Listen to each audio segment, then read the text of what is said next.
இயற்கையின் சக்தியாம் அன்னை பராசக்தியினுடைய பாதம் பணிந்து சிவ பரம்பருடைய குருவருளையும் திருவருளையும் நெஞ்சகத்தை நிறுத்தி ஆரா தமிழ் தொலைக்காட்சி நேயர்கள் அனைவருக்கும் அடியேனுடைய அன்பு கலந்த வணக்கத்தினை தெரிவித்துக் கொள்ளுகிறேன்.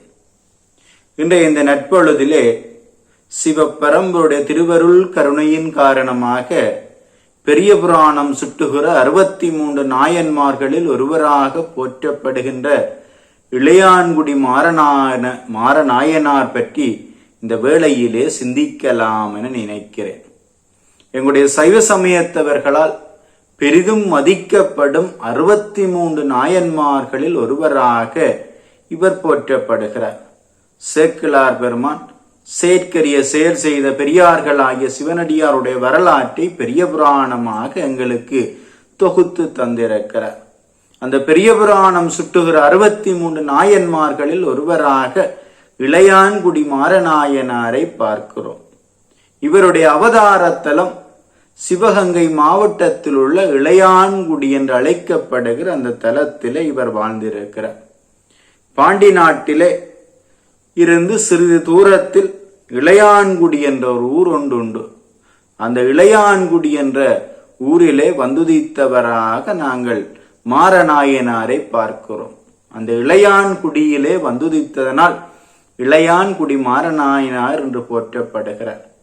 இவர் வேளாளர் குலத்திலே அவதரித்த ஒருவராக நாங்கள் இவரை பார்க்கிறோம்.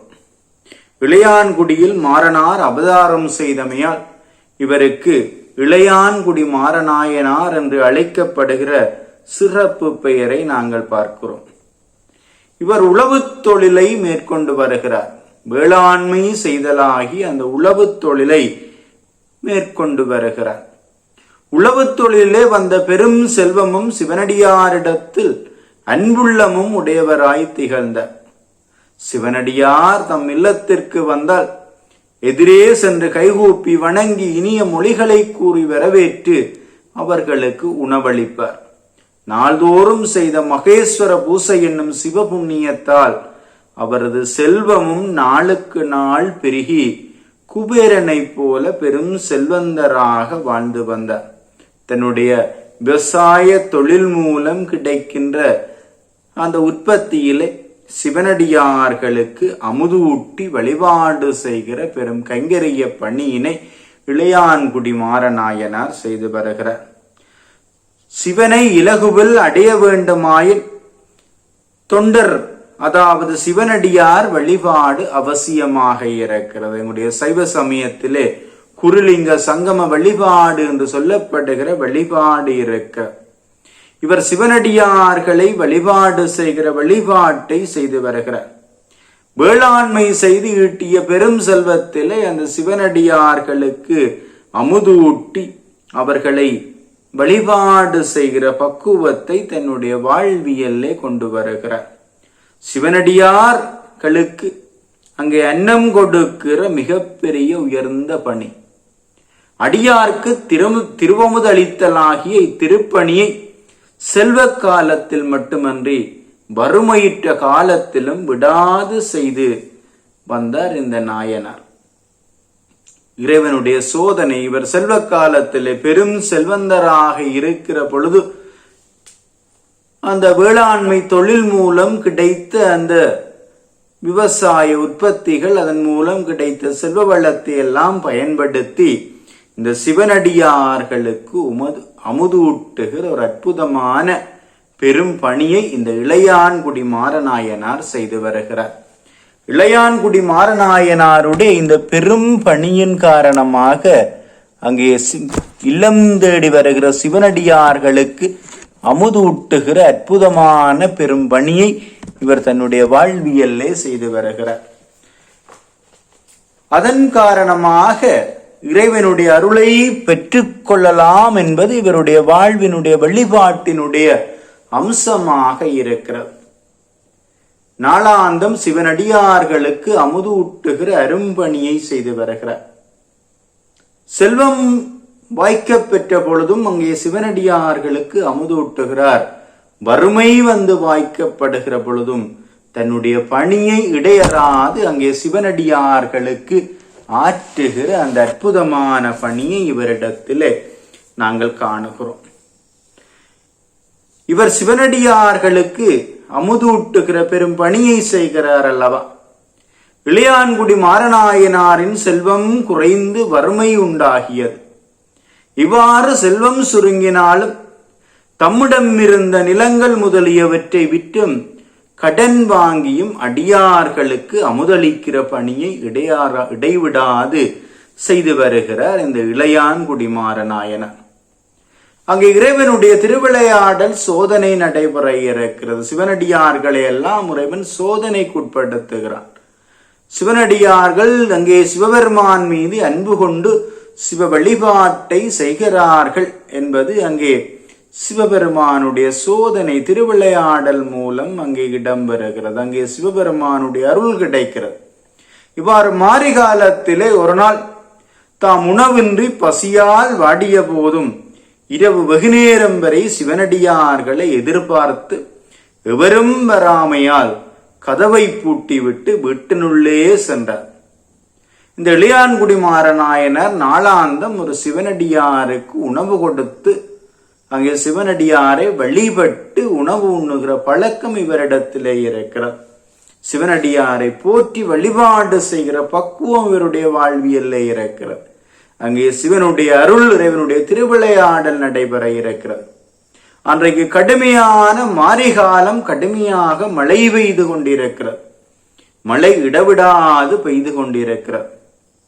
அங்கே உணவின்றி பசியால் யார் வருகிறார்கள்? சிவனடியார். யார் வருவார்? யார் வருவார்? எந்த சிவனடியார் வருகிறாரோ அவருக்கு உணவு கொடுக்க வேண்டும் என்று இந்த மாரணரும் அவருடைய மனைவியாரும் இரவு வெகுநேரம் வரை சிவனடியாரை எதிர்பார்த்து எவரும் வராமையால் கதவை பூட்டிவிட்டு வீட்டினுள்ளே சென்றார். நள்ளிரவு பொழுது சிவபெருமான் அடியார் கோலம் கொண்டு சிவனடியார் வடிவம் கொள்ளுகிறார். அங்கே சங்கம வழிபாடு முக்கியமாக இருக்க அங்கே அடியார் கோலம் கொண்டு மாறனாரது மனைக்கு எழுந்தருளி கதவை தட்டி அழைத்தார். மாறனார் கதவை திறந்து அடியாரை வீட்டினுள்ளே அழைக்கிறார். மாறனார் அங்கே நள்ளிரவு வேளையிலே யாரோ ஒருவர் கதவை தட்டுகிறார். அந்த தட்டுகிற சத்தம் கேட்டு மாறனார் ஓடோடி போய் கதவை திறக்கிறார். என்ன அதிசயம், ஆச்சரியம், ஆனந்தம்! அங்கே ஒரு சிவனடியார் காத்திருக்கிறார். மகிழ்ச்சி அடைகிறார் மாறனார். அந்த சிவனடியாரை தன்னுடைய மனைக்குள்ளே எழுந்தருள செய்கிறார். அடியாரை வீட்டினுள்ளே அழைத்து வரவேற்று இருத்தற்கு இடம் கொடுத்தார். அடியாருக்கு உணவளிக்க வீட்டில் எதுவும் இல்லையே என வருத்தம் மிகுந்தது. இப்பொழுது சிவனடியார் ஒருவர் வந்திருக்கிறார். இவ்வளவு நேரமும் ஒரு சிவனடியாரை எதிர்பார்த்து காத்திருந்தார் அல்லவா, யாரும் வரவில்லை. இப்பொழுது அவர் உறக்கத்திற்கு போகிற பொழுது அங்கே உணவும் இல்லை. அந்த வேளையிலே ஒரு சிவனடியார் கதவை தட்டுகிறார். அங்கே வீட்டினுடைய கதவை திறந்து பார்த்தவர் சிவனடியார் மகிழ்ச்சி அடைகிறார். ஆனால் அவருக்குள்ளே கவலை தொற்றுகிறது. சிவனடியாரை உள்ளே அழைத்து வந்து விட்டேனே, அவருக்கு உணவளிக்க அமுது அளிக்க எதுவும் இல்லையே என்று மனம் வருத்தம் மிகுதியாக கொள்ளுகிறார்.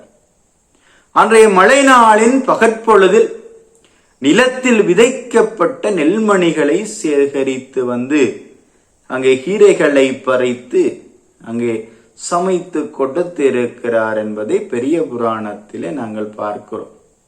அங்கே அடியவர் வந்திருக்கிறார். அங்கே உணவாக்குவதற்காக வீட்டிலே நெல்மணிகள் இல்லை. அன்றைய தினம்தான் மாறனார் தன்னுடைய வயலிலே நெல்களை விதைத்திருந்தார், விதை நெல்களை. அன்றைக்கு கடும் மழை பெய்ததனால் அந்த வெள்ளத்திலே நெல்மணிகள் மிதக்கும். மாறனார் என்ன செய்கிறார்? மனைவியாரிடத்திலே சொல்லுகிறார், இங்கே கொடுப்பதற்காக சிவனடியாருக்கு எதுவும் இல்லை.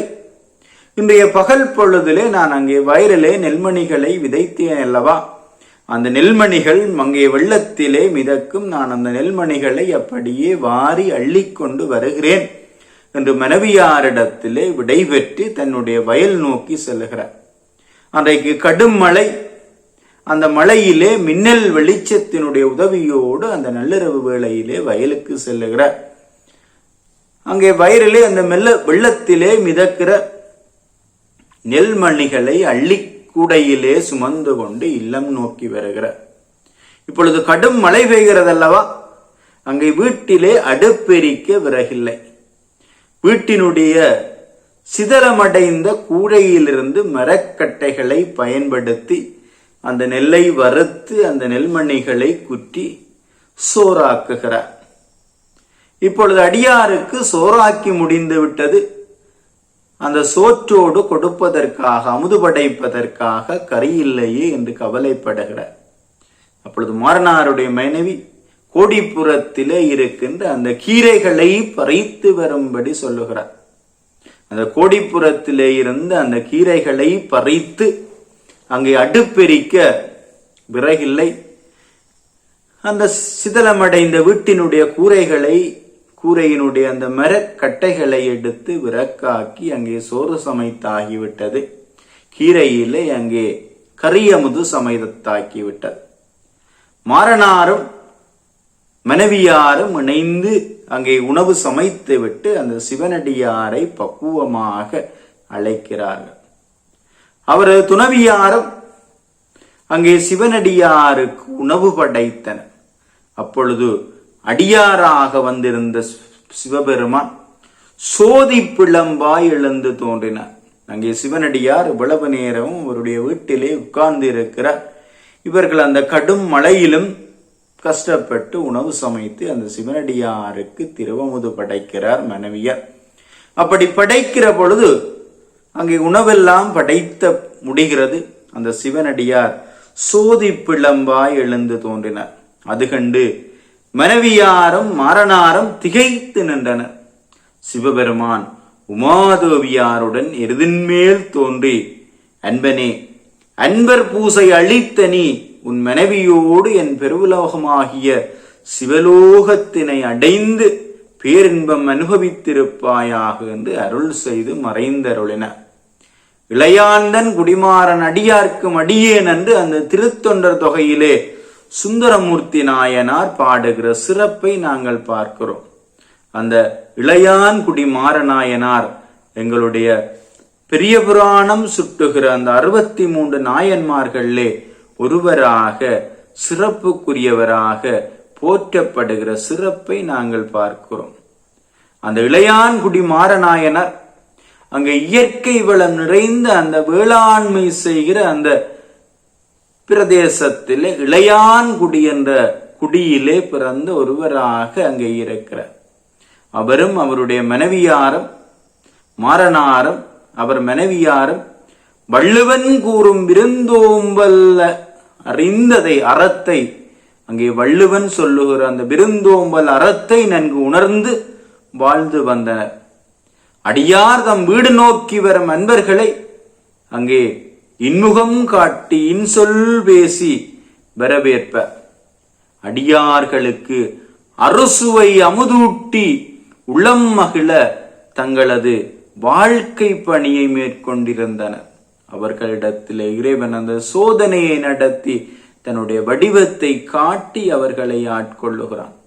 மாறனாரின் அந்த உயர்ந்த தன்மையை உலகறியச் செய்ய திருவுளம் கொண்ட சிவனார் மாறனார் வளம் கொளிக்கும் காலத்தில் மட்டுமன்றி வறுமை வாட்டும் காலத்தும் அடியவரை போற்றி பேணும் அந்த உணர்நோக்குடையவர் என்பதை உலகிற்கு உணர்த்த வேண்டி இந்த சம்பவத்தை அங்கே மாறநாயனாருடைய வாழ்வியல்ல சிவபரம்பொருள் காட்டுகிறார். வறுமையை கண்டு மாறனார் சற்றும் மனம் தளரவில்லை. எப்பொழுதும் போலவே அவர் தமது சிவத்தொண்டையே தவறாமல் செய்து வந்தார். வீட்டில் உள்ள பொருட்களை விற்றாவது அடியார்களுக்கு அமுதூட்டுகிற பணியை தொடர்ந்து மேற்கொண்டிருந்தார். செல்வம்தான் சுருங்கிக் கொண்டே வந்ததை தவிர அவருடைய உள்ளம் மட்டும் சுருங்காமல் நிறைவு பெற்றிருந்தது. விட்டு விட்டு கைப்பொருட்கள் அனைத்தும் தீர்ந்தது.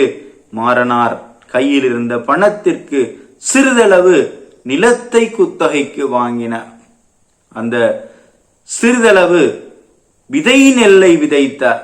அன்றிரவு பயங்கர மழை காற்றோடு கலந்து பெய்யத் தொடங்கியது. பாதையெங்கும் மழை நீர் அங்கே ஆறு போல் பெருக்கெடுத்து ஓடத் தொடங்கியது. மாறனாருக்கு வறுமை என்றும் புரியவில்லை. அதீத செல்வத்திலே இருந்தவர் இப்பொழுது அனைத்தையும் இழந்து செல்வம் சுருங்கிய நிலையிலே வாழ்ந்து கொண்டிருக்கிறார். மாறனாருக்கு ஒன்றுமே புரியவில்லை. விதனில் வீழாகிவிடுமே என்று வேதனைப்பட்டார். மாறனாரும் அவர்தம் மனைவியாரும் பசியாலும் குளிராலும் வாடினர். இரவெல்லாம் உறக்கமின்றி விழித்திருந்தனர். இத்தருணத்திலே சிவபெருமான் சிவனடியார் போல திருக்கோலம் பூண்டார். மழையில் சொட்ட சொட்ட நனைந்த வண்ணமாக மாறனாருடைய வீட்டுக்குள் வந்து நுழைகின்றார். மாறனார் வீடு அடியார்களை எதிர்நோக்கி இரவொன்றும் பகலொன்றும் பாராமல் எப்பொழுதும் திறந்திருக்கும். அங்கே சிவனடியார்களை வரவேற்று உணவு கொடுக்கிற அந்த உத்தமமான இல்லற வாழ்வியல்ல இருவரும் வாழ்ந்து கொண்டிருக்கிறார்கள். மழையில் நனைந்து வந்த அடியவரை பார்த்து துடிதுடித்து போன மாறனார் விரைந்து சென்று அடியாரை வரவேற்று அவரது பொன்மேனியில் வழிந்து விழும் ஈரத்தை துவட்டை செய்து அந்த ஆசனத்திலே அமரச் செய்து பணிவிடை செய்கிறார்கள். மாறனார் அவரிடம், சுவாமி சற்று பொறுங்கள், அமுது சூடாக செய்து அளிக்கிறேன் என்றார். அந்த இறை பரம்பொருளும் அதற்கு சம்மதித்த அங்கே சம்மதிப்பது போல் தலையை அசைக்கிறார். இந்த நிலையிலும் தமக்கு இப்படி ஒரு சோதனை வந்துவிட்டது என்று எண்ணவில்லை நாயனார். அதற்காக மனம் தளரவும் இல்லை, எவ்வித வெறுப்பும் கொள்ளவும் இல்லை. வீடு தேடி வந்த அடியவரின் பசியை எப்படி போக்குவது என்பதை பற்றியே எண்ணத் தொடங்கினார். அங்கே வீடு தேடி ஒரு அடியவர் வந்திருக்கிறார். மனைவியிடம் அது பற்றி வினாவினார். சுவாமி, தங்களுக்கு தெரியாதா? இந்த நள்ளிரவு வேளையிலே எங்கு சென்று எவரிடம் நான் என்ன கேட்பேன்? கேட்டால் தான் கொடுப்பார்களா? நள்ளிரவு வேளை, கடும் மழை பெய்கிற வேளை, இந்த நள்ளிரவு வேளையிலே யாரிடம் சென்று எதை கேட்பேன்? கேட்டால் தான் கொடுப்பார்களா? இந்த நள்ளிரவு வேளை அல்லவா, யார் கொடுப்பார்கள் என்று மனைவியார் சொல்லுகிறார். அங்கே மனைவியார் செய்வதறியாது இருவரும் திகைத்திருந்தனர். அங்கே மழை வெள்ளமோ இடியும் மழையும் அதிகரித்தது. அப்பொழுது மின்னல் பளிச்சிட்டது. அம்மின்னலை போல மனைவியார் உள்ளத்திலும் ஒரு எண்ணம் பளிச்சிட்டது. அம்மங்கை நல்லாள் அந்த மணாளனை நோக்கி, சுவாமி, எனக்கு ஒரு அரிய யோசனை தோன்றுகிறார். அங்கே சுளனியில் காலையில் விதைத்த முளை நெல்லை வாரிக்கொண்டு வாருங்கள், நொடிப்பொழுதில் குத்தி அரிசியாக்கி அடியார்களுக்கு அமுதிடலாம் என்றார். தக்க தருணத்தில் துணைவியார் கூறிய மொழிகள் அவரது செவியில் அமிர்தம் போல பாய்ந்தது. உள்ளமும் உடலும் பூரித்து போன மாறனார் பொன்புதையல் கிடைத்தாற்போல் உவகை பெருக்கெடுத்து கூடையும் கையுமாக அந்த சுளனியை நோக்கி விரைந்தார். அந்த வயல் நிலத்தை நோக்கி விரைந்தார். பயங்கர மழை, திக்கு திசை தெரியாத கும்மிருட்டு, மேடும் பள்ளமும் காண முடியாத அளவிற்கு தெருவெல்லாம் வெள்ளக்காடு. இந்த பயங்கர சூழ்நிலையிலும் அடியார் மீது கொண்டுள்ள அன்பின் பெருக்கால் நாயனார் இடிக்கும் மழைக்கும் அஞ்சாது சுளனியை நோக்கி ஓடினார். நடந்து பழக்கப்பட்ட பாதையாதனால் இருளில் அங்கே தன்னை ஒருவாறு சமாளித்துக் கொண்டார். மாறனார் மழையில் நனைந்தார் இல்லை, அவர் பக்தியில் மூழ்கினார். சிவனடியாருக்கு அமுதூட்ட வேண்டும் அல்லவா, அந்த பக்தி வெள்ளத்திலே மூழ்கினார் என்றுதான் நாங்கள் அங்கே பெரிய புராணத்திலே சேக்கலார் பதிவு செய்கிறார். மனம் குளிர சிவநாமத்தை ஜபித்துக் கொள்ளுகிறார். அங்கே மிக சிரமத்துடன் தண்ணீரின் மீது மிதக்கின்ற நெல் முளைகளை வாரி கூடையில் போட்டுக்கொண்டு அங்கே வீட்டை அடைகிறார். அதற்குள் மனைவியார் தோட்டத்தில் இருந்த கீரைகளை பறித்து வந்தால் விதநெல்லை கொடுத்தார். விதநெல்லை மகிழ்வுடன் வாங்கி கொண்ட அம்மையார் உணவு சமைக்க விறகில்லையே என்றார் மாறனாரை பார்த்து. மாறனார் சற்று மனம் செழிப்படையாமல் வீட்டின் கூரை மீது கட்டப்பட்டிருந்த கொம்புகளை அறுத்தெடுத்து வெட்டி கொடுத்தார். அதனால் மழையின் கொடுமை வீட்டிற்குள் புகத் தொடங்கியது. அம்மையார் நெல் மணிகளை, அந்த நெல் முனையை நன்றாக பக்குவமாக வறுத்து குத்தி அரிசியாக்கி பதமாக சோறாக்கினார்.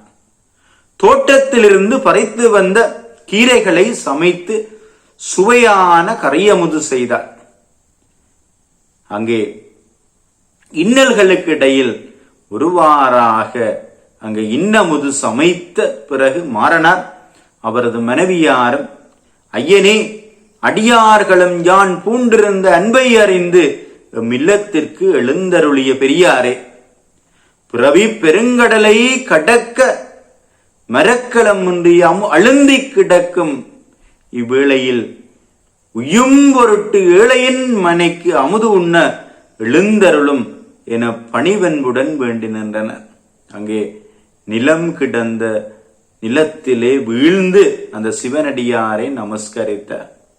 கண்மூடி தியானித்து நமஸ்கரித்து எழுந்து தெய்வீக தம்பதியர் கண்டிறந்து பார்த்த பொழுது அங்கே அடியாரை காணவில்லை. அந்த உணவை கொடுத்து விட்டு, அந்த சிவனடியார்களுக்குரிய உணவை படைத்து விட்டு இருவரும் வீழ்ந்து வணங்குகிற பொழுது அங்கே ஜோதி வெள்ளம் தோன்றுகிறது. அங்கே சிவனடியாரை காணவில்லை. சிவதொண்டன்கள் அங்கே செயலற்று போயினர். மாறனார் இல்லத்தில் வானளாவிய சொக்கலிங்க அங்கே கோயில் குழலோசையும் மணியோசையும் மிளவோசையும் மாறாமல் அங்கே லயித்த வண்ணமாக இருந்தன. அந்த பிறைமுடி பெருமான் அங்கே உமையம்மையாளோடு மலைமகளோடு ரிஷப வாகனத்தின் மீது எழுந்தருளினார். மாறனாரும் அவரது மனைவியாரும் அந்த சிவனடியாருடைய திருக்கோலம் கண்டு பக்தி பெருக்கெடுத்தோட அங்கே மெய்மறந்து நின்றனர். அன்பனே, அடியார்க்கு ஈவது ஈகை என்று அறவழிக்கு ஏற்ப உன் வறுமையையும் எண்ணிப்பாராது வந்த விருந்தினருக்கு திருவமுது செய்விக்க அல்லல்பட்ட உங்களுக்கு சிவயோக பிராப்தியை அருளுகிறேன். நிலவுலகில் நெடுநாள் வாழ்ந்து அறம் வளர்த்து பக்தி வளர்த்த பிறகு இருவரும் அங்கே எம்பால் அணிவீர்களாக. எமது தோழனாகிய குபேரன் அங்கே சங்கநிதி பதுமநிதி முதலிய செல்வங்களை கையில் ஏந்தியவாறு உங்களுக்கு ஏவல் செய்ய காத்திருக்கிறான். அவ்வெல்லையில்லா பேரின்பத்தை பெற்று என்றும் இனிது வாழ்வீராக என்று எம்பெருமான் திருவாய் மலர்ந்து அருளினார். மாறனாரும் அவரது மனைவியாரும் உலகத்தில் அங்கே பலகாலம் வாழ்ந்து திருத்தொண்டர்களை பணிந்து பரமனை வழிபட்டு சிவனடியார்களை தொழுது பரமனை வழிபட்டு இறுதியில் செஞ்சடை வண்ணனின் திருவடி நிழலில் தங்கும் சிவப்பத பிறை பெறுகிறார்கள். அங்கு இளையான்குடி மாறநாயனாருடைய குருபூசை ஆவணி மாதத்திலே வருகிற மக நட்சத்திரத்தன்று இந்த குருபூசை கொண்டாடப்படுகிறது. இளையான்றன் குடிமாறன் அடியார்க்கும் அடியேன் என்று அங்கே திருத்தொண்டர் தொகையிலே சுந்தரமூர்த்தி நாயனார் பாடுகிறார். அங்கே மாறனாரும் மனைவியாரும் அந்த சிவனடியார் வருகிற பொழுது அங்கே உணவு படைத்து கொடுத்தார்கள் அல்லவா. அங்கே மாறனாயருடைய மனைவி சொல்லுகிறார், கறிக்கு நீ என் செய்வோம் என்று இறங்கினர் கணவனாரை என்கிறார். மேலும் கறிக்கு அங்கே தோட்டத்திலே முளைத்திருந்த இளம் கீரையை பறித்து வந்து கறியாக்கி தர நல்லுரிலில் அமுது படைத்து உபசரித்தனர். அடியவரின் திருப்பணியில் உள்ளம் மகிழ்ந்த இறைவன் அடியவருக்கு அங்கே முத்தியை நல்கினான். அங்கே விருந்தோம்பலினூடாக அறம் வளர்க்கின்ற அந்த விருந்தோம்பலினூடாக சிவனடியாருக்கு அமுதளித்து அங்கே முத்தி அடைந்தவராக இளையான்குடி மாறநாயனாரை பார்க்கிறோம். இதனை அங்கே பெரிய புராணத்திலே சேக்கலார் பதிவு செய்கிறார். அழுந்திய இடருள் நீங்கி அடியேன் உய்ய என்பால் எழுந்தருள் பெரியோ ஈண்டு அமுது செய்ய அருள்க என்று பாடுகிறார். அழுந்திய இடருள் நீங்கி அடியேன் உய்ய என்பால் எழுந்தருள் பெரியே ஈண்டு அமுது செய்ய அருள்க என்று இவ்வாறு கூறுகிறார். விருந்தோம்புதலால் இறைவனுடைய திருவடியை அடையலாம் என்னும் ஆழமான உண்மையினை பெரிய புராணத்தில் இளையான்குடிமாற நாயனாருடைய வாழ்வியல் புராணம் காட்டுகிறது. இந்த பெரிய புராணத்தில் இளையான்குடிமாற நாயனாருடைய சிவ வாழ்வியல் வரலாற்றை படிக்கிற நாங்கள் இந்த அறம் வளர்க்க வேண்டும். இந்த திருவமுது ஊட்டுகிற பெரும் பணியினூடாக இறைவனுடைய திருவடிகளை அடைய நாங்கள் முயற்சி செய்ய வேண்டும். அங்கே சேக்கிழார் சுட்டுகிற 63 நாயன்மார்களிலே ஒருவராக போற்றப்படுகிற இளையான்குடிமாற நாயனார் தன்னுடைய வாழ்வியல்லே செல்வம் முற்ற பொழுதும் அங்கே சிவனடியாரை பணிந்து பரமந்தால் பணிந்து வழிபாடு செய்திருக்கிறார். அந்த சிவனடியாருக்கு அமுது கொடுத்து வழிபாடு செய்திருக்கிறார். அதே போல செல்வம் குன்றி வறுமையுற்ற பொழுதும் அங்கே சிவனடியாரை மறவாது சிவனடியாருக்கு அமுது கொடுத்து வழிபாடு செய்கிற அந்த பக்குவமான சிவ வாழ்வியலை வாழ்ந்திருக்கிறார். அந்த சிவனடியாருக்கு அமுதூட்டிய அந்த அண்ணல் சிவனடியாருக்கு அமுதூட்டிய அந்த வாழ்வினூடாக சிவ பரம்பொருடைய திருவடிகளை அடைந்த ஒருவராக நாங்கள் மாறநாயனாயரை பார்க்கிறோம். எங்களுடைய வாழ்வியலே நாங்கள் சிவனடியார்களுக்கு அன்னமூட்டுகிறோம், அன்னதான பண்ணி செய்கிறோம். சிவனடியாருடைய உள்ளம் குளிர்கிற வகையிலே அவருடைய வயிறார உணவளித்து நாங்கள் வழிபாடு செய்ய வேண்டும். சங்கம வழிபாடு, அந்த சிவனடியாரை வழிபாடு செய்கிற வழிபாடு, சிவ பரம்பொருளை வழிபாடு செய்கிற வழிபாட்டுக்கு ஒப்பான வழிபாடாக இருக்கிறது. அங்கே சிவபரம்பருடைய திருவருள் கிடைப்பதற்காக நாங்கள் சிவனடியாரை போற்றி வழிபாடு செய்ய வேண்டும். அங்கே இளையான்குடிமாற நாயனார் சிவ வாழ்வியலினூடாக அமுதூட்டலினூடாக சிவனடியாரை வழிபாடு செய்து சிவனடியார்களுக்கு அமுதூட்டி அங்கே சிவபரம்பருடைய திருவடி தாள்களை அடைந்திருக்கிறார் என்ற செய்தியை நாங்கள் பெரிய புராணத்திலே பார்க்கிறோம்.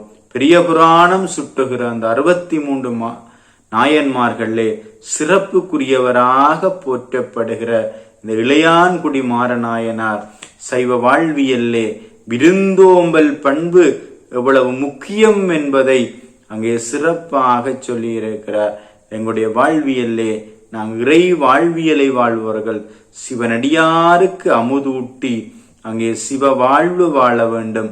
அந்த சிவ வாழ்வினூடாக சிவனடியாரை போற்றி வழிபாடு செய்கின்ற வாழ்வினூடாக சிவ பெரம்புடைய திருவடி தாள்களை அடைய முயற்சிக்க வேண்டும். இந்த வேளையிலே இளையான்குடிமாற நாயனாருடைய திருவருள் குருவருள் உங்கள் அனைவருக்கும் கிடைக்க வேண்டும். சிவ பரம்பருடைய திருவருளும் குருவருளும் உங்கள் வாழ்வியல்லே கிடைக்க வேண்டும் என்று இந்த வேளையிலே பிரார்த்தித்துக் கொண்டு அனைவருக்கும் நன்றி கூறி விடைபெறுகிறேன். நன்றி.